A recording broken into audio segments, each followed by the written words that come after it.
Welcome back to Golf Channel Academy, our full swing special with Thomas Bjorn, captain of the European Ryder Cup team here at Liberty National with the skyline of Manhattan behind us.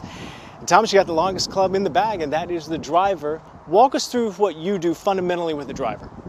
For me, the driver is not, I'm not one of these 330 yard through the air kind of guys. So for me, the driver is very important in the sense that I have to keep this in play to be able to be competitive.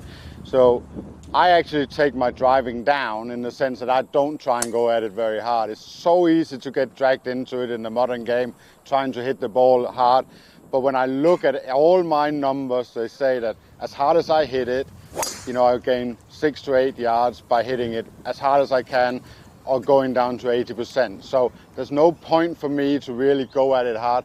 It's all about the strike, making sure I get all the force I have in the swing into the ball. So all I do is making sure I got a target and I keep that target in my mind. Now I hover the driver a little bit or a lot. That's just something that I learned as a kid, but that's just, it feels really awkward for me to get it down on the ground. So I just hover the driver and I swing it, try and swing it at 80%. Walk us through your stance, the width of your feet, and ball position here.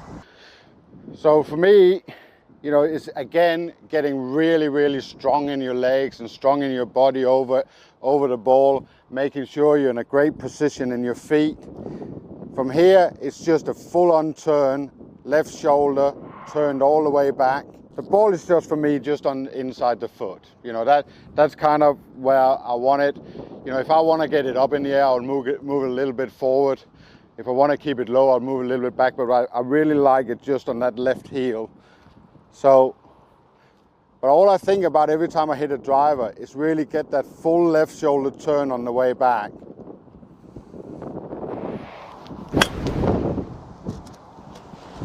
And hit it straight in the fairway. That was pretty straight. It's interesting. I hear a lot of players. I hear from Rory McIlroy, for instance, who's going to be on the Ryder Cup team. He says that he uses the ground for power. What does that mean?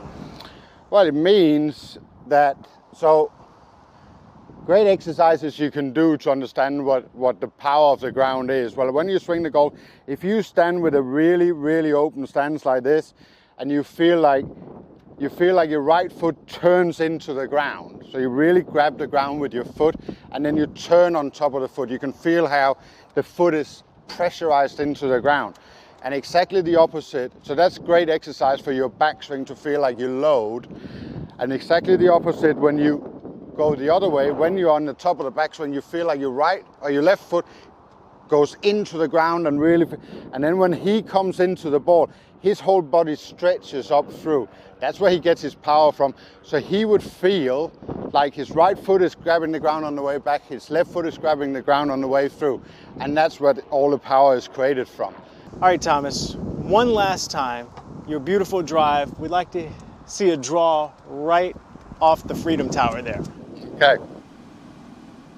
So I get in, get strong in my legs, really feel like I'm in the ground, standing over the ball, feeling the whole thing. And then that big turn with my left shoulder is all I think about.